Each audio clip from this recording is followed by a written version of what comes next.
Fitting him, I'm indifferent I don't believe in God. to the existence of God is not judging them. I don't have proof. I don't know how to pray. They're judging themselves. Where is God in all of this? This is my home. God exists. What does it say about God that he created the orgasm? I don't pledge allegiance to anything, I don't pray. only to God. If there was a God, And I thought, I just have this understanding that life is hard. he could never love me after this. God is still good.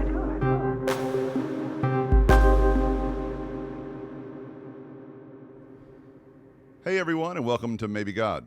If you haven't already, please subscribe to our YouTube channel and ring the notification bell to be the first to see all the content that we're always creating to inspire skeptics and believers to boldly seek answers to the most challenging faith questions by telling powerful and uplifting stories. Today, we're revisiting a story from Season 2 of our podcast. It remains one of the most downloaded episodes of all time on Maybe God. It's called Our Near-Death Experiences for Real. There's a link in the description. If you haven't heard it yet, I really encourage you to check it out after listening to today's interview. Joining us today is Jeff Olsen, a man whose story has already inspired in really profound ways so many of our listeners. Jeff survived a horrific car accident that killed his wife and his youngest son, and during his nearly 6-month recovery in the hospital, Jeff experienced the afterlife on more than one occasion. He's the author of the best-selling book called Knowing, Memoirs of a Journey Beyond the Veil and Choosing Joy After Tragic Loss. So welcome back to the Maybe God podcast, Jeff Olsen. It's so good to be with you. Thank you. Thank you so much. Well, of course, we're really glad to have you back. I just want to talk real quick about the impact you've had on our listeners, and I know your impact goes far beyond the reach of the Maybe God podcast as you've shared your story elsewhere. But since we shared your story on our near-death experiences episode, folks have written to us time and time again talking about how changed they were by your testimony, by your account of what happened to you. And even some of the people that have showed up to my church, not just podcast listeners, but folks have come to the church and joined the church after not going to church for years. They came looking to renew their connection to God after hearing your story, Jeff. So why do you think it is that your story impacts so many people on such a deep level? Wow. And Eric, first of all, thank you for sharing that. I mean, thank you. I never wanted to tell the story. I was very reluctant to even speak about it, and yet this validates, the whisper. I mean, what I was told by the divine when I was approached to write a book and to share this story. I call it the voice that speaks to the heart. I didn't want to do it. And yet God said, share your experience and others will heal. Wow. And suddenly I realized it wasn't about me. It had nothing to do with me. It was about others and healing. And when you share things like that, I'm just like, wow, and it really doesn't have anything to do with me. I think what makes the story powerful, to address the question, I mean, gosh, death, I think our greatest fears are death or the loss of loved ones, or in my case, even the loss of a limb, which was nothing compared to the loss of loved ones. And yet what perhaps makes it powerful is I've realized that they're never lost, that we do have angels. We are looked over and watched over, and yet God is love and looks over all of us. And that's what I experienced on a first-hand basis. And it sounds, arrogant or I mean, it's strange to say I was held in the arms of God, but having that happen, it changed me forever. Wow. And the last time that we had you on, we didn't have time to get into all the details of your story, and I'd like to dig a little bit deeper if we could. So just kind of take us back to the early days of your life and what it was like to grow up in Utah. Yeah, I grew up on a family farm. It's interesting. My parents were divorced when I was very young, and I was like 3 years old, and that caused insecurities, and my parents were great at co-parenting. I would spend weeks with my mom going to school and then weekends with my dad on the farm. And yet, that was a disruption in my life. What I believed was good, true, and forever suddenly wasn't. It was a rough and tumble life. I had 2 brothers. I was stuck in the middle. They would pick on me from both the older and younger. And it was a good life. I knew my parents loved me, even though they had split up. Boy, I knew my brothers loved me, even though we would fight to fist fights. But boy, we had each other's back all the time. I mean, we could cross each other, but nobody ever better cross one of us, or all three of us would stand arm in arm. Wow. and do that. But it Was was faith a big part of your upbringing? It was. My mother, devout. Now my father, during the divorce and all, he kind of stepped away from church. But my father was a cowboy. He's still living. My dad is almost 90. He was a cowboy. He was a soldier. He's a retired lieutenant colonel. And although he may have not been in the church pew, he was about integrity and honesty and being straight with your fellow man and being straight with yourself. And even in the divorce, I don't think my father ever lied. He said, here's what's going on, and he was accountable for it. My mother is an earth angel. I mean, devout Christian woman, raised me, taught me to pray. Even in the near-death experience, it may have been the voice of my mother. I heard her praying over me that kind of brought me back, so to speak. But yeah, great parents, and yeah, that was all good. When your parents got divorced, you said they did a great job of loving you still and co-parenting, and a lot of families managed to make that work. Were you negatively impacted at all by that divorce as a child? Yeah, I mean, in a way, I fared very well, but what it caused was insecurities. Like I say, what I thought was good and true and forever suddenly wasn't. And this may be common, but then it's like, am I enough? Is this my fault? Should have I been a better boy? I was just little, and that's probably why I dove into football. I mean, I played a lot of sports. I think it was my mother got us involved because it was a good thing to have a coach and have these things as when one's a single mother. But I think why I loved football is I could put on a number, I could have a face mask, and the crowd could cheer, but nobody had to know that it was really that little boy that was just struggling to be enough. Will I ever measure up? Will I ever be okay? Will I ever, feel self-worth? Wow, you're going to change football forever for me. I'm going to never look at it the same now. But I can totally see what you're saying. Yeah, that's it's classic wounded masculinity, right? We just want to cover up and go to war.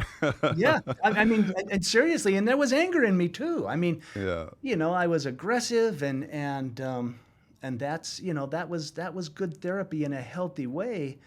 I couldn't haul off and hit somebody in society. I'd go to jail, right? But somehow on the gridiron, I could do that. And that was healthy in my anger, in my self-consciousness, and in my not enoughness, Right. What did you learn? You mentioned working on your dad's farm. What did you learn there? Gosh, I learned hard work, and I learned accountability. I mean, my father used to speak in terms, we'd get up, we had beef cows, and horses, but we also had dairy cows that had to be milked every morning at 4 a.m. Wow. So we were up at 4 a.m. and my father would get us out of bed in that military drill sergeant voice, But he spoke in the terms of heartbeats. He would say, you've got 120 heartbeats out there waiting for you. They're counting on you. You've got to show up for them. Speaking of the cows. Speaking of the cows, he didn't say you've got cows out there. He called them heartbeats. You've got heartbeats out there relying on you. Wow. So that's kind of the depth of my father. But it taught me hard work, accountability, and my brothers. I mean, we worked so hard together.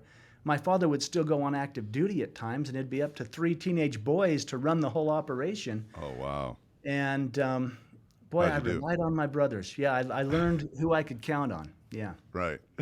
That's great. No, it's you do learn a lot working on the farm. Did you get paid for it, or was that just what you did as a son? We could put gas in the car, and if I needed $10 to go to the dance, I mean, I had that, but we didn't have a salary or allowance. We just had what we needed, and often Christmas was a new pair of work boots and some jeans. Right. But it was good. It was a good life. It was a good life. That's awesome. So did you have this idea in your mind when you were in middle school and maybe high school that college was for you, that you were going to go to college, and how did you make that decision? Yeah, I made the decision. I played Little League football and played in junior high school. And really what I wanted to do was get off the farm. The farm was such hard work. I thought, I got to get off the farm. I got to get off the farm. And I was a creative person. I drew and I had ideas and thoughts and concepts.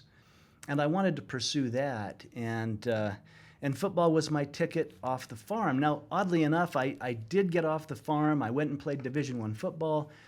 I studied art and design and psychology and marketing and ended up going into the ad agency business. But now I've spent my whole life trying to get back on the farm. Ironically, it's like I couldn't wait to get off of it. That's how it works. Just recently, we've gone back near my hometown, and we live in the country. It's not necessarily a farm, but there's a couple of horses wandering around and some sheep, and that's a good thing for me. Yeah, it's awesome. Feels like home, right? It is home. Yeah, it is home. That's great. So what was college like for you? Were you a good student? Did you date? How'd that go? You know, I was very shy. And football was everything, but I was interested in girls, but I was incredibly shy, and I'd had my heart broken, you know, a little bit. But probably the most important thing in college for me, and I was a good student. I went to class, you know, I had a decent GPA. I loved learning, but I fell madly, hopelessly, you know, helplessly, head over heels in love with a young lady named Tamra.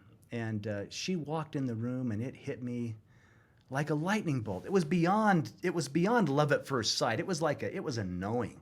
It's like, wow, there she is. I'd never felt that way. And it just overtook me. And I think the biggest miracle is I introduced myself and spoke to her. And that became a friendship, and then it became a relationship, and then it became a courtship, and eventually a marriage. And Tell me about her. What was it about her that really sparked that in you? you know, I mean, she was gorgeous to look at, but it was her light. I mean, it was her light. She just, you felt it when she walked in a room. I mean, she was so powerful and yet tiny. She was only 5'5" and maybe weighed 110 pounds. I don't know. But she was such a light. And she was the one that, in many ways, brought me back to God. You know, wow. She would invite me, why don't you come and sit in church with me? You know, and she'd rub the bruises out of my arms, and I just liked sitting by her. But that was an awakening for me to return my consciousness from school and career and even this relationship to, wow, there's something bigger than me. There's something bigger than this out there. And that was a huge turning point in my life. She sounds awesome, but I imagine a woman like that has many options. Why do you think she chose you? I have no idea, Eric. I was lucky. I was lucky. I mean, she saw in me, I think she saw the hard work. I think she saw, you know, I don't know. I don't know, but I'm What would she say if she was here in this interview right now? How would she explain her choice of a man? Well, you know, it's funny. We were young, and I don't know how she would explain it now. I mean, she passed 25 years ago in the accident. You know, she used to tease me, and this was flirtatious. You know, she did have lots of options, but she said, "Gosh, Mr. Jeff, you just do it for me." You know, and I was always flattered and just tingled and thought, "Wow, really?" And she'd say, Did she really call you Mr. Jeff? No, she would call me Jeff. She called me Jeff, and then she would call me Jeffrey if I was in trouble, you know. So your relationship took off from the very beginning. How long after you met were you engaged?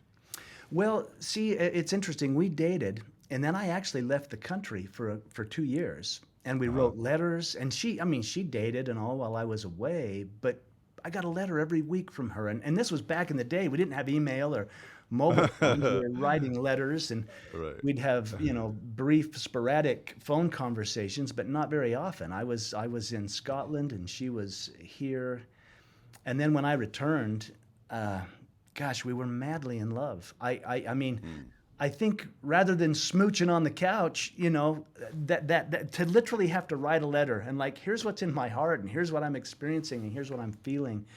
I believe we developed a spiritual relationship in addition to the physical relationship and the attraction. And so after I met her, we were married, wow, 3 years after I met her, because I got home, we were madly in love, and I think, I think I put a ring on her finger 3 months after I returned from the UK.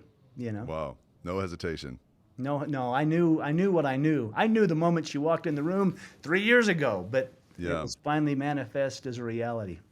Tell me about your life together as husband and wife.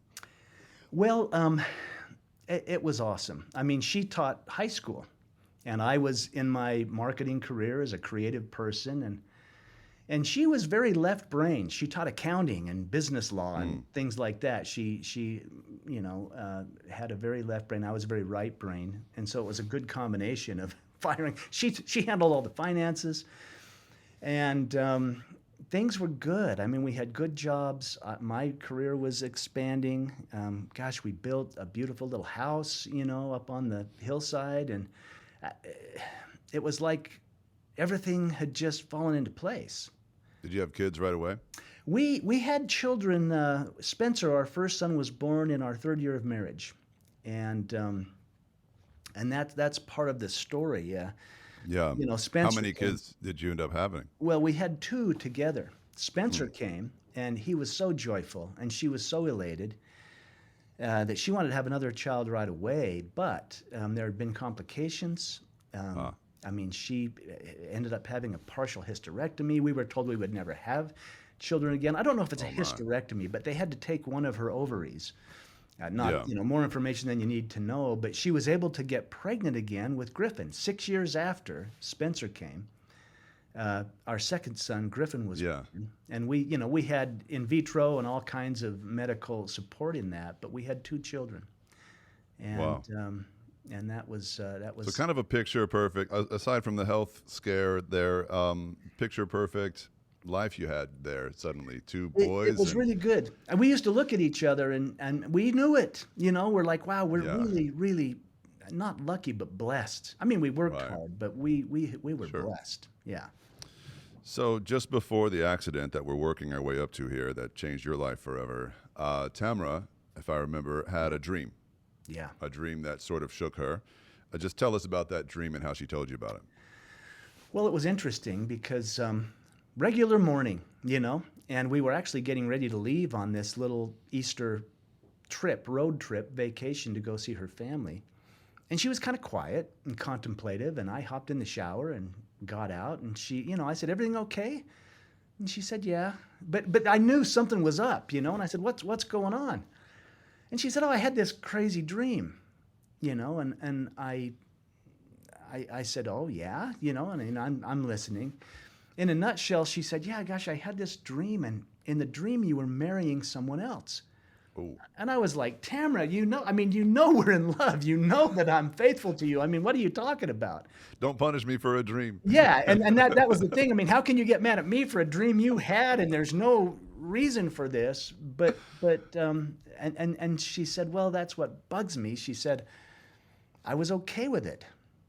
And I'm like, "What?" Now we lived in Utah, and this was my thought at the time. I thought, well, she's been reading these books on, the early Mormons and polygamy and all that stuff.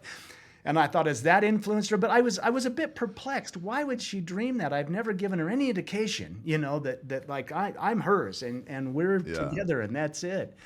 But yeah, she had a dream the day before we left on the trip, and then so that would have been 4 days before the accident.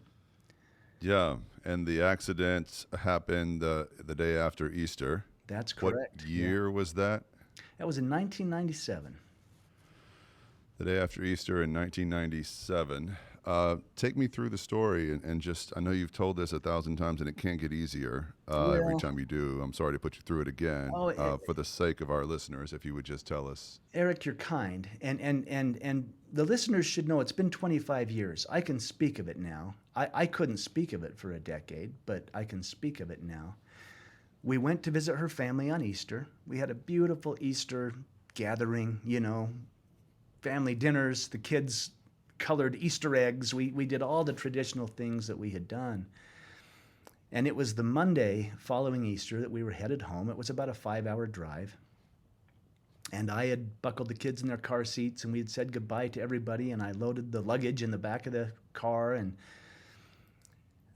it was interesting, and I'll share this. As we were pulling away from the curb, Tamara stopped me. She said, "Stop, wait." I thought she had forgotten something. Yeah. And I stopped the car, and she said, "I just need to go say goodbye to Mom and Dad one more time." And there was her mom and dad, grandma and grandpa, waving on the porch the way they do, and she jumped out of the car. And I noticed this. I noticed how she ran up, and she not only hugged them both, but she kissed them both. Oh, wow. Which wasn't necessarily uncommon, but I noticed it. And then she joyfully came running back to the car and jumped in. And, in the moment I thought, gosh, women, we've already said goodbye. Let's get on the road. But in hindsight, and that's why I bring it up, she must have had a knowing. Some little whisper said, "Stop, wait, I've got to go hug Mom and Dad one more time." And she honored that. I mean, this is the type of person she was. I mean, we all get those whispers. And I bring this up because we've got to honor that. Wow, I make that phone call, give that hug, say that I love you, give that apology, send that text, whatever it is. Yeah. But she got that message. I'm going to go say goodbye one more time. And as the day rolled out, that was the last goodbye. Wow. So, yeah, she jumps back in the car, she buckles up, I get on the interstate, I crank the cruise control up to 75 miles an hour. And I'm hurrying. 75 miles an hour is as fast as I could legally go. I wanted to get back to work. I was going to miss most of Monday, and that would put me behind, and all those things that, Sure. I've learned not to beat myself up too much about it. It's being a man. You're a provider. Yeah. You got to get it done. You got to put your pants on, go to work, and yet all that was going on. And yet there was a moment that I just glanced in the rearview mirror to look at traffic. This was an interesting thing for me. I just glanced. It was literally a moment. And in that moment, as I glanced at traffic in the rearview mirror, I noticed Griffin, my youngest son. I just saw him, and he was sound asleep in his car seat. But it's like time just stopped. I mean, I looked at him and I thought, what a beautiful kid. I mean, we were told we may not have more children, and there he is, our miracle boy. And even in this glance, I noticed details. I noticed how long his eyelashes were. And I thought, what a beautiful boy. And then I heard Spencer, my oldest son, playing in the seat behind me. He had gotten little Star Wars action figures for Easter, and he was having the grandest lightsaber battle, in the universe. And I just thought, what a beautiful kid. I mean, I felt the joy of my children and the joyful noises of this little boy and a sleeping toddler. And then I looked over at Tamara, who had also reclined her seat back, and she was sound asleep. But she was still holding on to my hand. And I had this profound moment of gratitude. I thought, wow, we're 10 years into a marriage, 2 beautiful sons, we're pursuing our careers, and she's still holding my hand. I mean, like she did when I had $2 extra and took her to a $1 movie in college, anyway, there was this profound moment of gratitude. Just like, wow, look at what I'm surrounded with. How do I deserve this? And right. It was an hour after that it all came apart. And there was reports of crosswinds. There was reports of a red pickup truck driving erratically on the interstate. I think, and this may be the toughest part of the story, I believe I may have just dozed off, just for a second. I mean, we'd been up late doing Easter stuff and with family and games and talking, and you're working those 14 and 16-hour days as a man, just trying to make it, and yet we were making it well. I'm not complaining. We had just built a beautiful little house, and anyway, I may have dozed off, Eric. I believe I may have just nodded off. Yeah. And then swerved to the right, overcorrected to the left, and I lost control of the car, and then the car began to roll, not off the road, but down the road at 75 miles per hour. And it was a horrible accident. I mean, the reports say it probably rolled no less than 6 or 8 times at that high speed. I blacked out for most of that. But when the car came to a stop, I was completely conscious. And the first thing I heard was Spencer, my 7-year-old, crying hysterically in the back seat. And as a father, I thought, I got to get to him. I got to get to my boy, you know. Right. But that's when I realized I couldn't move. I was pinned. I couldn't tell if it was the seat or the floorboard. There was the rancid smell of gasoline, all the broken glass. I was unaware of my injuries. What had actually happened is both of my legs had been crushed and shattered. In fact, the left leg was eventually amputated above the knee. My back had been broken in 2 places, but ironically, the spinal column had not been damaged or severed, and just cracked the vertebrae. My rib cage was damaged, my lungs were collapsing, my right arm had almost been torn off, and then the seatbelt had cut through and ruptured all my insides. I was a mess. And I wasn't aware of that. All I knew is my son's crying, I've got to get to my boy, but that's when I became aware in a horrible way that no one else was crying. And I knew at the scene of the accident that both Tamara and Griffin were gone. They were killed instantly in the crash. And that's the darkest hell. That's the darkest hell I've ever been in, a man could ever be in. I mean, here I was, helpless. I can't move. I've got a hysterical 7-year-old. Half the family is gone, and I was driving the car. You know, I just kept thinking, can't I get those 3 seconds back? What happened? Yeah. What happened? How long did you have to sit there like that before someone came to help? Well, it was interesting because I was losing consciousness, and I attempted to comfort my 7-year-old. In fact, Were you able to talk to him? I spoke, but all I could say, and he still remembers this now, he's 31, I said, "It's going to be okay."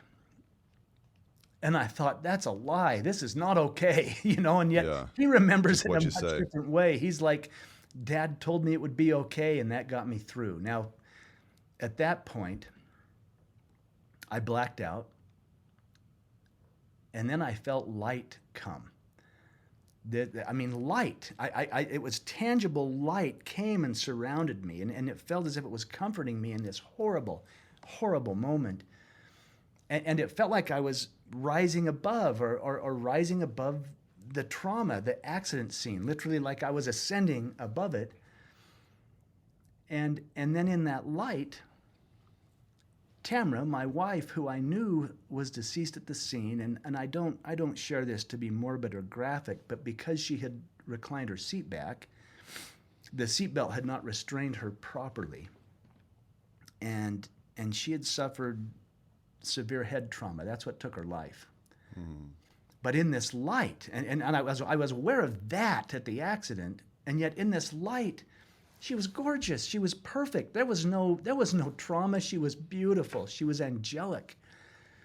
But she was emphatic with me. You got to go back. You got to go back. You can't stay here. You've got to go back. Verbally speaking to you. Verbally. She's verbally speaking to me. In fact, it was so physical. I mean, I know that sounds odd, but it was physical beyond physicality. Like I could taste her tears, and she was emotional. If she was hitting my chest saying, you got to go back, you got to go back. And we literally had a conversation where if I stayed with her, our little boy would be orphaned. And I knew Griffin, our youngest, had passed. He was not there in this instant. But we had a conversation, and we made the choice that I would come back. I gave my word, I'll go raise our boy. And so oddly enough, I was comforting her. I said the most profound goodbye I'll ever say. And then we made a choice, and I made a choice to come back. And that's when it got really interesting, because as I made that choice and said this profound goodbye, suddenly I was wandering around, and we have no idea how powerful our thoughts are. When I made that choice, I'm going back, I didn't have to figure out how to go back. Suddenly I'm moving about a hospital, and I'm seeing the doctors, the patients, the nurses, the families of patients. Now, I have no concept of time in this bubble of light. I later found out that yes, people arrived at the scene of the accident, emergency services were called, they were able to get Spencer out of the car, my 7-year-old, and he was banged up pretty good. He had bruised his ribs and his wrist was cracked, but he physically walked away from the accident. Emotionally, he thought the whole family was gone. They had to extricate me from the car, and because of my injuries, they had to life flight me or airlift me to the nearest level 1 trauma center. I had no idea of any of that. I knew I'd crashed the car. I'd said the most profound goodbye I'd ever say. And here I was moving about the hospital, encountering the doctors, the patients, and yet as I saw them, and it's almost like I could see everything. I was aware of everything. But I saw them in such a profound way, and I was aware of them in such an overwhelming way. I knew them. I mean, I knew their love, their joy, their hate, their challenges, their motivations. I knew them. It was almost as if I knew them like I knew myself. They were me, and I was them. There was a profound oneness. Were they seeing you? No. I mean, and this is just a brief, moment in it. Like a nurse passed by me, and she was completely unaware of me. But as she passed, I was acutely aware of her. I felt as if it was my own experience. I felt the physical, emotional, and sexual abuse that she had experienced as a child. Now, how is that in a moment, But in that same instant, I saw her magnificence.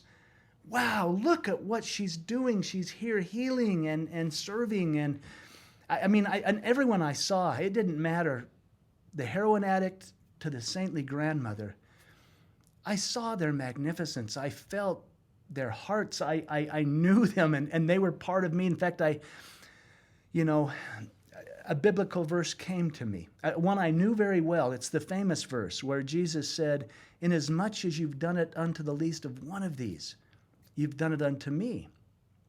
And I used to believe that was a nice verse about being nice, right? In this experience, there was a connection. There was a deeper knowing to what Jesus was saying there. I mean, they were me, I was them, and I realized what he was saying is, I am the beggar in the street.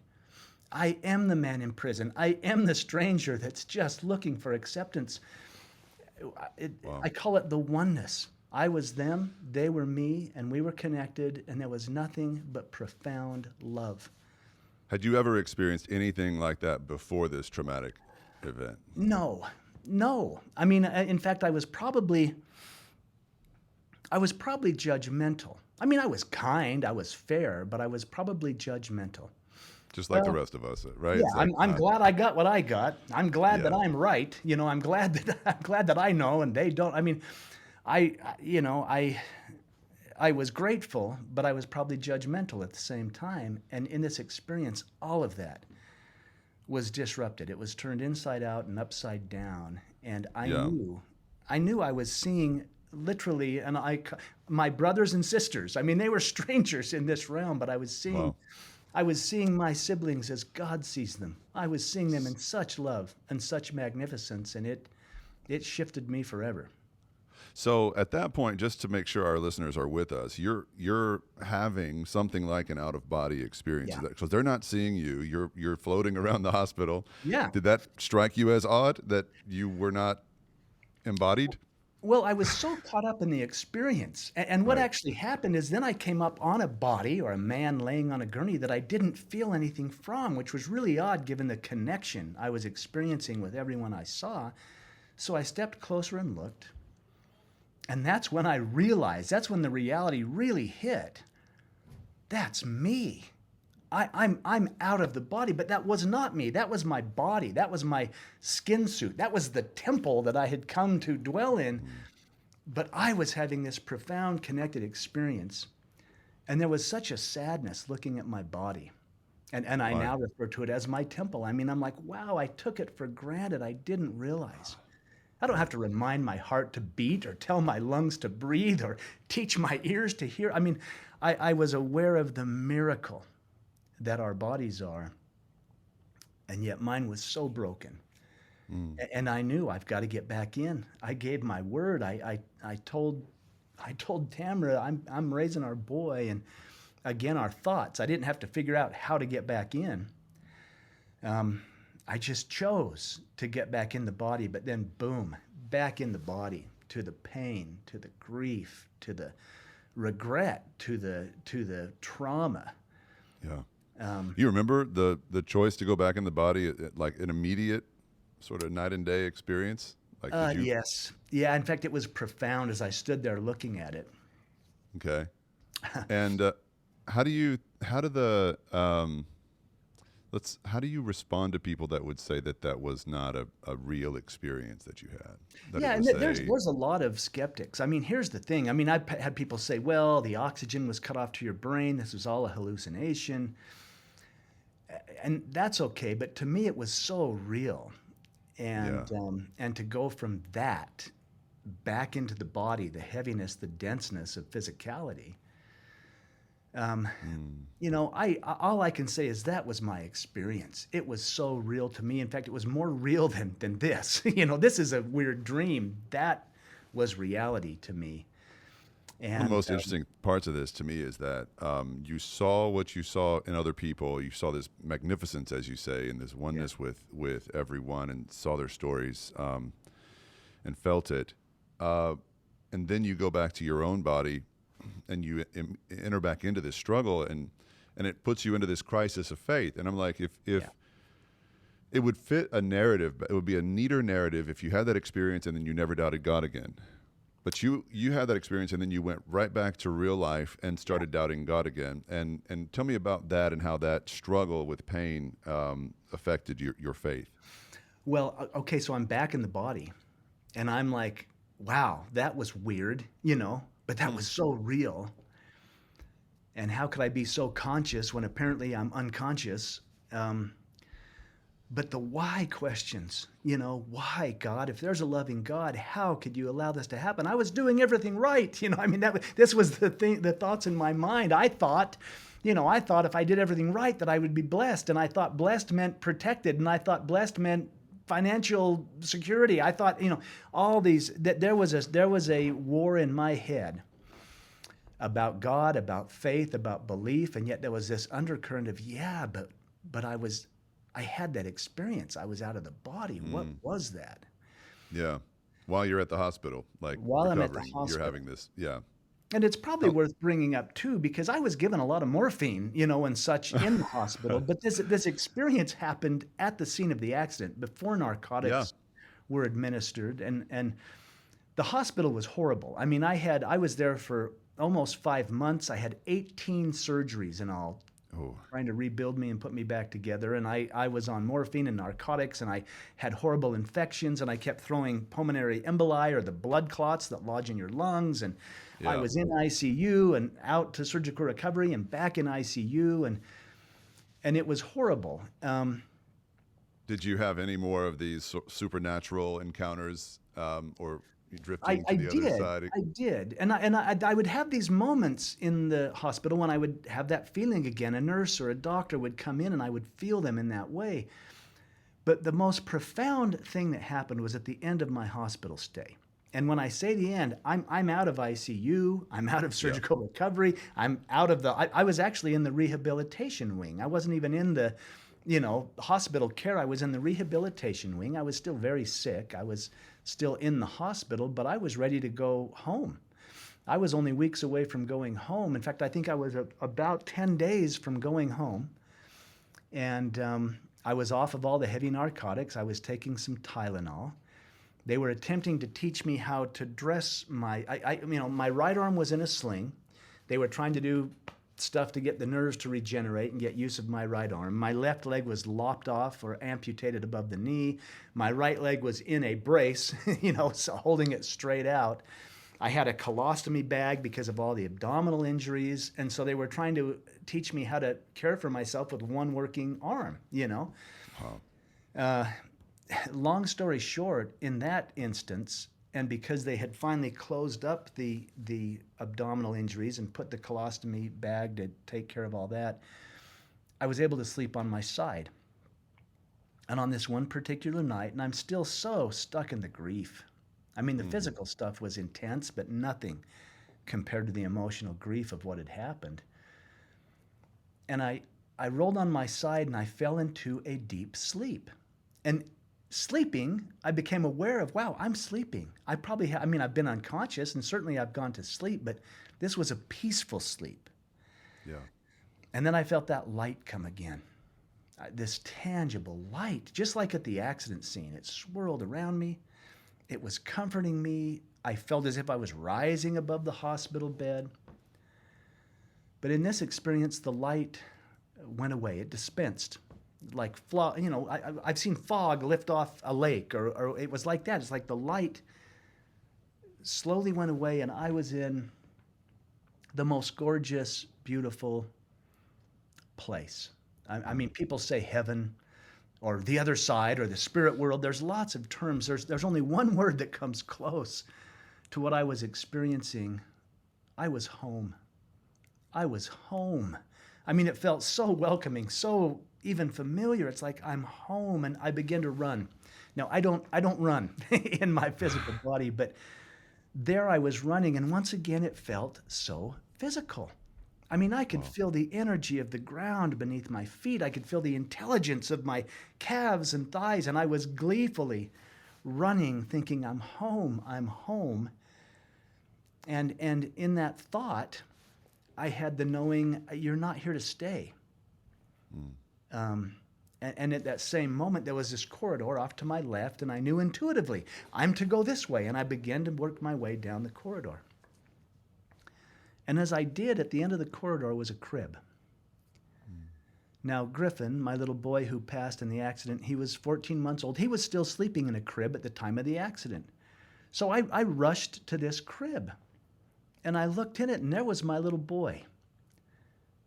And he was sleeping as peacefully as when I'd glanced in that rearview mirror, literally. I mean, I saw him there sleeping, and I could see that he was breathing, and I noticed details. I noticed how long his eyelashes were, and I whisked him up, and I held him in my arms. And when I say that the physical sensation, I don't know if you've ever picked up a sleeping child, but there's a weight and a heat to them. I mean, and I picked him up, and I held him, and he was solid against me, and I could feel him breathing. I could feel his breath on my neck. I even leaned over, and I smelled his hair. Nothing like it. I mean, it's just, I don't know. I'm like, this is my boy. I begin to weep. I'm crying. I'm holding my son. I'm weeping, and I felt this intense, powerful, cosmic presence coming up behind me. And the presence is getting closer and closer as I'm holding my boy and just relishing the fact that I get to hold him. And then the guilt began to bubble up. You know, I mean, this presence was so powerful. I'm thinking, that's God. That's God coming, and I'm in so much trouble. I mean, I cut my son's life short because I lost control of the car. He passed because I overcorrected. I mean, the guilt and the presence is coming closer and closer, and I had this thought. My thought was, is there any way I can be forgiven? And as I had that thought, and this felt physical as well, as I'm holding my child, these divine arms wrap around and just hold us. And that's when just the whole, it's like a lid came off, and there was just this downpouring into me of love and connection and knowledge of, I can't, there are not words to describe what I experienced. But there was so much love. And the first message in that, as I had the thought, I hope I can be forgiven, the first message was, there's nothing to forgive. Everything's in divine order. And I thought, that how was the can message. that be? Yeah, I thought, how can that be? Half the family's gone. Am I dead? What's going on here? And then I began to see my life. You know, I mean, I saw the divorce. I saw the insecurities. I saw how my brothers had showed up for me. And I saw things where I thought, well, that was a mistake. Oh, I didn't mean to do that. And this beautiful being, who I call God, holding me, said, well, what did you learn? What did you learn from it? It's not a mistake. What did you learn? How did it change you? And then I saw things, and I thought, well, that was wrong, and I knew that was wrong, and I did it anyway. And God, in this loving way, that there was words, but it was like nonverbal, powerful communication. He said, that's your judgment of it, not ours. You are as beloved, you are as perfect, you are as divine as that child you hold to us. And I'm looking at my boy thinking, wow, he is perfect, he is divine, he is beloved to me. And it was this multiplicity where God's saying, that's how we feel about all of you. You're our children. The way you feel about that little boy you're holding, and it was magnified. That's how I feel about you and every living soul. And it was crazy, yeah. Yeah, it really sounds like it. When God was sort of communicating to you that what did you learn idea, that as you looked back on things that maybe didn't go as well, or you didn't react as well to certain circumstances, and you wish you'd done things different, and God's response was, well, it's all about what you learned. What do you think He meant by that in terms of the meaning of our lives and why we're here? Yeah, that's a great question, Eric, because I'm looking at that saying, wow, there's no judgment. You're not mad at me. I didn't disappoint you. There was nothing but love, unconditional love. And this question, what did you learn? I had the epiphany, oh, we're here to learn. See, I had grown up believing that life was a test and that God was going to judge me, and I was most certainly failing. But somehow in those loving arms, and it was communicated to me, no, my dear child, life is a gift. It's not a test. Every moment is a gift of love, even the challenging things. And you get to choose. You're there to learn, and you have free will. And in all that freedom, you get to scream to the universe, this is who I am. This is what I've learned. And yeah, I've made plenty of mistakes. And I'm far from perfect. And yet, in God's arms, it was like, no, you're absolutely perfect. Just what did you learn from it, and how did your soul expand? And that's all that was interested. I was only asked one question, and the question was, to what degree have you learned to love? And I thought, wow. And again, the verses, Jesus said, love your neighbor as yourself. And I thought, wow, I've just been so hard on myself my whole life. I don't love myself. I've judged myself my whole life. And in those arms, it was like, well, yeah, if you don't love yourself, how can you love your neighbor, Wow. Anyway. That's beautiful. No, it's amazing. And before we get too far down the line of what happened next, in the hospital, there was something that happened that I recall with the doctors and nurses confirming some of the supernatural experiences you were having in the hospital, having seen what you were feeling, and accessing the other side. What was that like, and what did they say? I'm so glad you brought that up, because you say, skeptics would say, well, gosh, it was all an illusion. It was a fiction of your imagination. Yeah. In fact, the attending ER physician in the level 1 trauma center I was flown into, and one of the nurses who were in the operating room, both of them, and they told me this later, as I was there, and I suppose as I'm saying goodbye to Tamra, they're saying hello. They both witnessed and say they saw my wife's spirit in the operating room.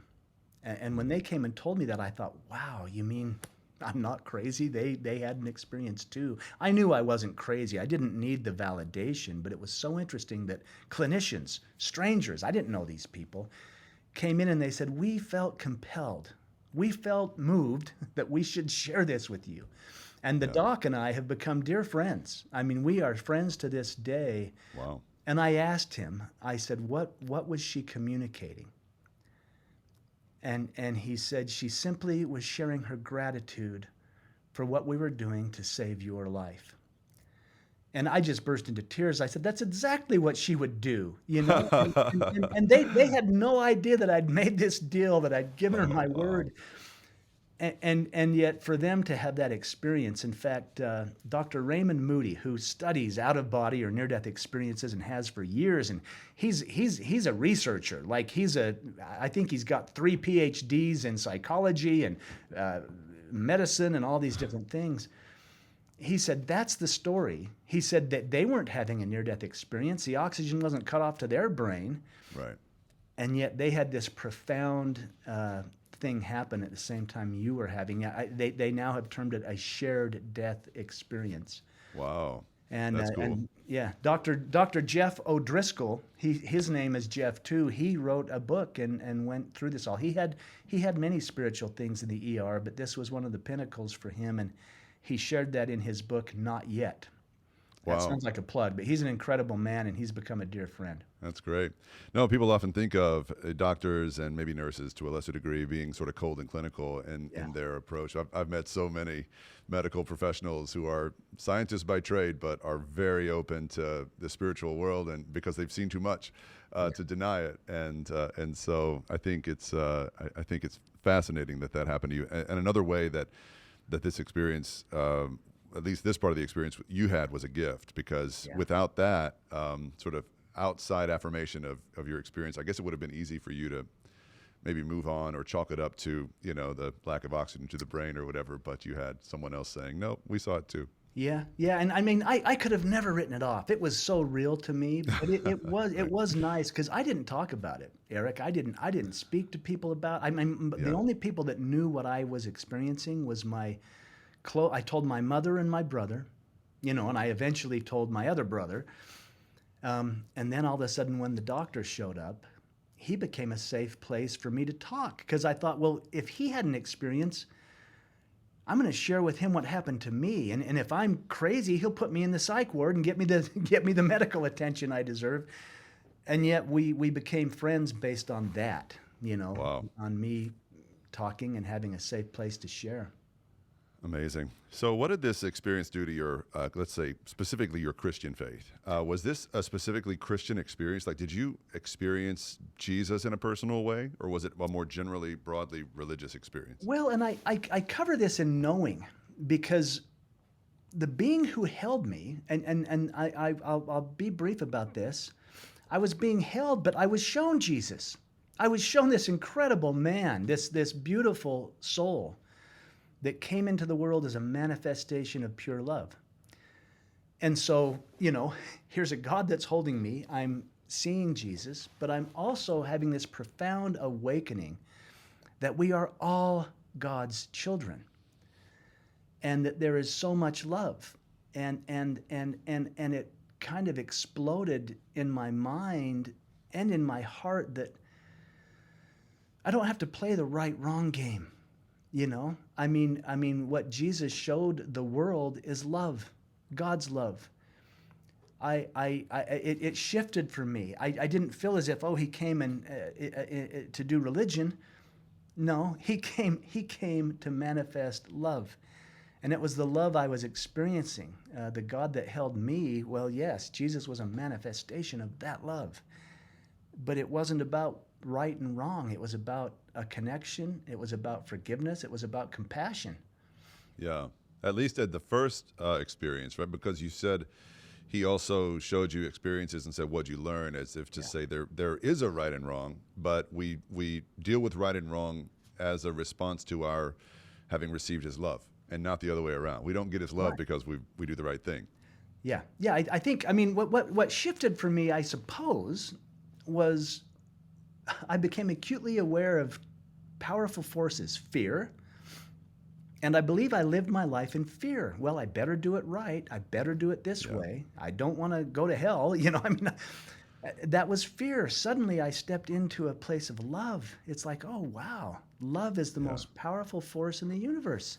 That's different than fear. Wow. Both are powerful. But that was the shift.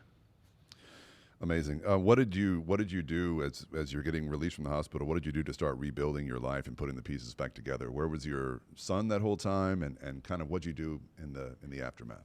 Well, my son, he was staying with my younger brother and his wife, and both my brothers jumped in with their wives and just took him on as if he was one of their own. My parents were very supportive. I was so lucky, Eric. I had family. I had community. The guys at work would support me. They didn't fire me. They held my job, and I had a lot of support. Rebuilding. I left the hospital in a wheelchair, with the colostomy bag and the leg lopped off. One of the big things was attempting to, learn to walk again. Yeah. I was eventually fitted with a prosthetic, and My son Spencer, at the tender age of 7, he was such a hero to me. I mean, he would assist me, and I mean, he was running and getting things around the house when we eventually got home, and he was incredible. But rebuilding, I had this huge motivation. It's like I gave my word. I got to raise this boy. I got to do this. Right. And that was my focus. I didn't date. I was incredibly lonely. For how long did you not date? Well, here's the funny thing. I never dated. That's the crazy thing. I never really dated. And then I was at work one day, and I had learned to walk. I had a cane. This was a year or so after the accident. I was still in grief. But I went to a work luncheon. We were invited to go to this luncheon. And this was a crazy deja vu, because I'm incredibly self-conscious about my body and the amputation, and I'm Sure. learning to walk with a cane, and in comes this woman. And it was just like when Tamara walked in the room. This woman came in, and there was a knowing. It's like a lightning bolt went off. Wow. And boom, there she was. And oddly enough, in a room of about, 50 people, the only seat open was the seat across from me. And there was this knowing. Now she was moving away to Arizona. We were more like pen pals at first. We'd write emails and we'd talk on the phone, and yet that turned into a friendship, to a relationship, to a courtship, and we eventually got married. Wow. But that was rebuilding. And then we adopted 2 boys. I don't call them my adopted boys. They're just my sons. They just came, and we rebuilt this family. And yet there was, there's always challenges. I guess rebuilding is sometimes just getting from one breath to the next, and then from 1 minute to the next, and 1 hour to the next, and 1 day to the next, and then 1 month to the next, and then 1 year to the next. But boy, have I been watched after, I think. How did Spencer adjust to having a new mommy and eventually a couple of new brothers? And as he grew older, how did that go for him? Spencer's incredible. And it's funny, when this all first started happening, I had guilt about that. I thought, how could I possibly have feelings for another woman? I mean, what's wrong with me, right? And I think I have a guilt complex, Eric, because I feel guilty. Maybe. Yeah, I ended up at my wife's grave, my first wife's grave, and I'm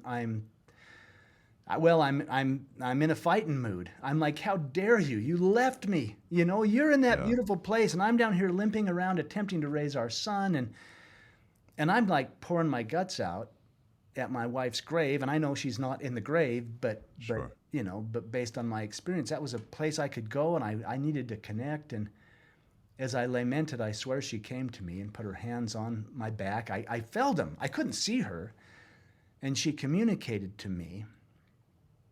And it was interesting what she said. She said, "I loved you enough to go." And I'm like, what? And it was like, don't you remember? We made a deal. I would have loved to stay and grow old with you, but you came to get what you wanted to get. And I loved you enough to support that. And so did Griffin. And I felt that. It didn't make sense to me. But then I said to her, well, I was still in a fighting mood. I'm like, I'm having feelings for another woman. And she literally laughed. And she said, "Of course you are." And she said, I sent her your way. And then the dream, that weird dream she had, the day before we left for the road trip. And she had a great personality. She literally said to me, she said, "Jeff, you're a pretty good dad, but you're a lousy mother." And her love, she said, "My little boy deserves a mom." And then she begged me. She said, "Please choose joy. Please choose joy." I mean, she said, "You can choose whoever you want, but I'm held hostage in your grief, and I am in a beautiful place, but I'm watching you suffer. And I sent Tanya your way. So take a look at that." And of course, that propelled us into a more serious relationship, and we eventually got married. Spencer did great. He started calling her mom probably a week into the marriage, I mean, because he was involved in all the courtship and the dating, and Sure. Tanya knew she was taking us both on. It wasn't about me, it was about both of us, and she's an incredible woman. I remember overhearing a conversation they had very early on. In fact, we had a trampoline out in the back, and I was up in the bedroom, and she was laying on the trampoline with Spencer. And she kind of put it like this to him. I don't know where she got this inspiration, but she said to him, "You are such a special boy, and you're going to be such an incredible man." She said, "Me and your mom made a deal. We had a contract. She would get you for the first, part of your life, and I would get you for the rest of your life as you go into adolescence and as you become a man." And she said, "You were just too good not to share, so we both got to be your mom." Wow. So That's Spencer always perfect. said, "I got two moms. I got one up there and one here." Wow. But his adolescence was tough because he never had an experience. He didn't have an out-of-body, profound experience. His mom died. His little brother died. His dad would never be the same. And when he grew up and got a little older, he's probably, 19 or 20, he came to me and he's like, "Look, I don't get it. You speak of this higher power. You speak of God. You speak of these visions or these dreams or these out-of-body experiences." And he said, "I didn't get any of that, Dad." He said, I did this thing you call prayer. I begged God for 12 years just to see my mom. And he said, "I got nothing. I beat my knuckles bloody on that door, and it never opened." And he said, "So either you're full of it and lying, making it all up." And I mean, he knows me better than that. He said, "Or you're just deceived in some crazy way." Or he said, "If there's a higher power, it doesn't care about me because I begged and I got nothing." I mean, that was a moment of truth and a dark night of the soul. That brought me to my knees. I went home that night and I begged. I said, "God, look, I'll give it all up. I'll give it all away if you'll give him something." Here's the interesting thing, and I don't profess to talk to God every day. But the answer came very pure and profound, and I was asked, "Why are you judging your son?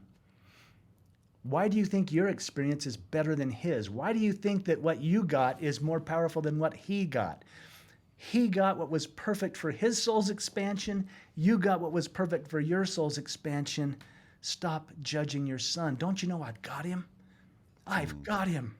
He's in good hands." And, at the time he was playing in a rock and roll band and half the band was going to jail for drugs. And I'm like, "God, he'll go to jail, and God said, "Perfect.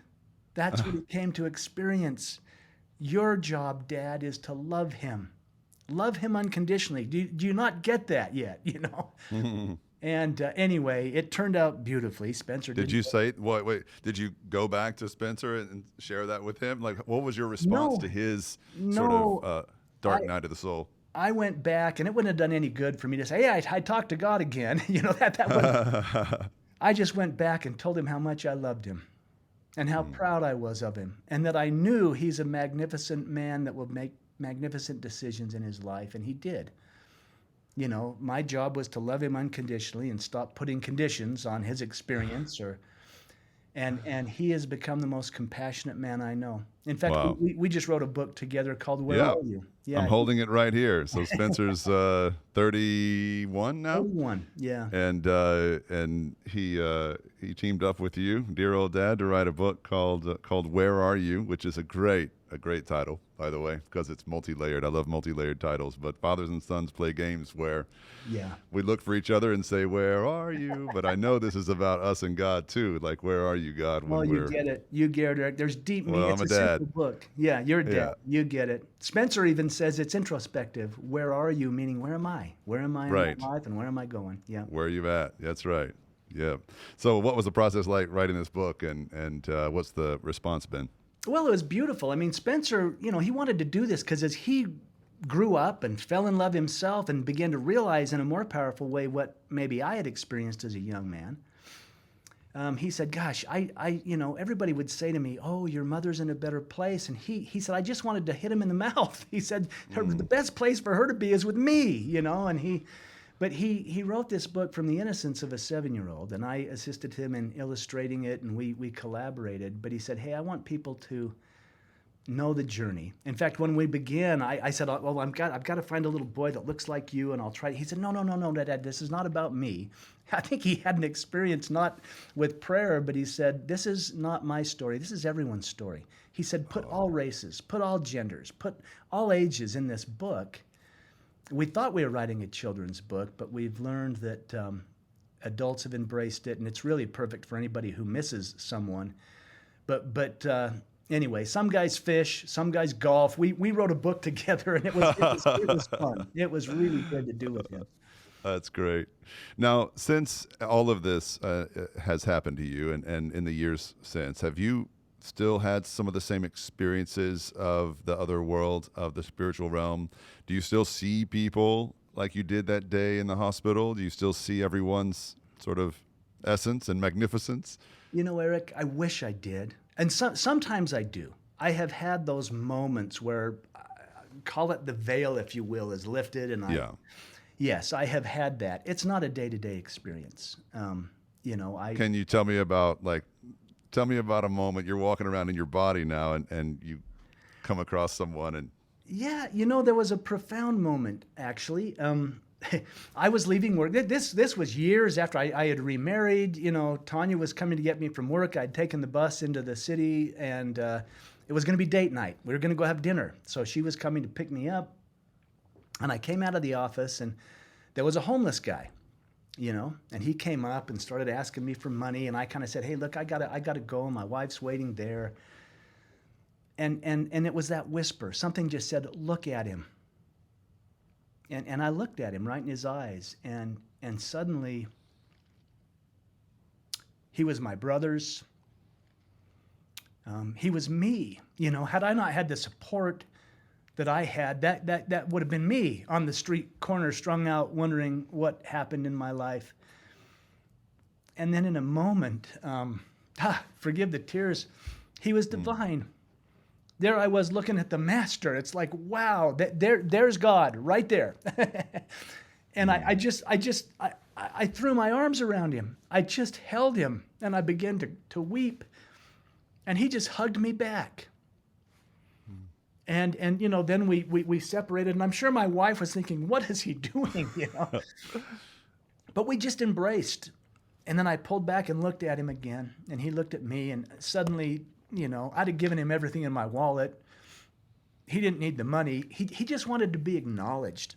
Yeah. He wanted to be recognized. And maybe, there's that verse that says, beware of how you entertain strangers, for you may be entertaining angels unaware. Yeah. Well, maybe he was that. But, or maybe he's just made in God's image and image bearer. Maybe we are created in God's image. But that was one instance where it took me by surprise. But it has happened, but it's not an everyday occurrence, and it's not everybody I run into. Well, I think a common theme in your story is just better listen to those whispers. Listen to the whispers. When you heard that whisper, like see him or look at him, like that's something that I think most of us can relate to. Just having that sort of feeling come over us that there's something more going on than what I thought I was up to today, and being willing to be interrupted by that. And being like Jesus was moved with compassion, like that word pops up a lot in the New Testament. We think about empathy and sympathy a lot, but Jesus was moved neither by empathy or sympathy, or not just those things. He was moved with compassion, which is a whole different concept of entering into someone else's experience and like suffer with, I think is literally what that word means, like to be with them in an intimate way and to be present in this world that's so divided and distracted. I think that's such a powerful thing. There's so many questions I want to keep asking you, because you've blown my mind today, honestly, and yet we're probably getting close to the end of our time. But maybe next time we can talk about, you've said it a few times, what you talked about feeling light. And I really am blown away by that concept of feeling light, and the other thing is just listening to those whispers. Those are two whole conversations in and of themselves, because we think about seeing light, right? But you felt light, and I want to know more about that. But let's end with this instead. I know there are people watching or listening that are dealing with their own sense of deep loss and grief. maybe they haven't experienced a specific loss, but they wrestle and struggle with, just depression or just they can't quite figure out what's going on and why they feel the way that they do. What's your advice for those dealing with certain situations like that? Wow. If I had all the answers, I wouldn't give advice, but what I know is we are loved. We are loved beyond anything we can comprehend. And if there's any way to dip into that self-love, go to a time when you felt joy. And I've had people say, I've never felt joy in my life. But I've had many say, gosh, I remember this time on a swing and I was 6 and but if there's a way to just travel into that place, and I like to go within in my heart and just ask the question. For me, I used to pray eloquent prayers. Now I just listen. I just listen. I may have a question, but I shut my mouth and I listen. But know that you're loved and know there's a purpose, even if it feels hopeless. It's the expansion of your soul. You get to take what you learn with you. And that's all. You don't get to take the car or the house or any of that, but you get to take your wisdom. And that's the noble and great ones are the ones, I think, Eric, that may struggle the most. They're homesick. They know they're strangers in a strange land. Yeah. But boy, God's watching, and the better angels of all of us can support us. And just keep breathing. Keep breathing. Amen. Amen. Well, Jeff, you blessed us several years ago on season 2 of the podcast. You've blessed us again today. Thank you for your courage and your willingness to continue to be inconvenienced by everybody. Come tell your story. Come tell your story for the 1,000th time. And you still do it. And it blesses so many. I pray you never stop telling that story that you have to tell. Well, you're kind, Eric, and thank you. And it's been an honor. It's been an honor to be with you. And if I can support you guys in any way, you let me know. Well, thank you, brother. And if you're watching or listening online, I really encourage you to pick up either or both. Let's say not either or, but both. And Jeff's book called Knowing, Memoirs of a Journey Beyond the Veil and Choosing Joy After Tragic Loss. And also this book that I'm holding here, Where Are You? By Jeff Olsen and his son, Spencer Olsen. And you can buy both those books wherever books are sold. Thank you again, Jeff. And thank you to everybody who's tuning in. Y'all have a great day. Bye-bye.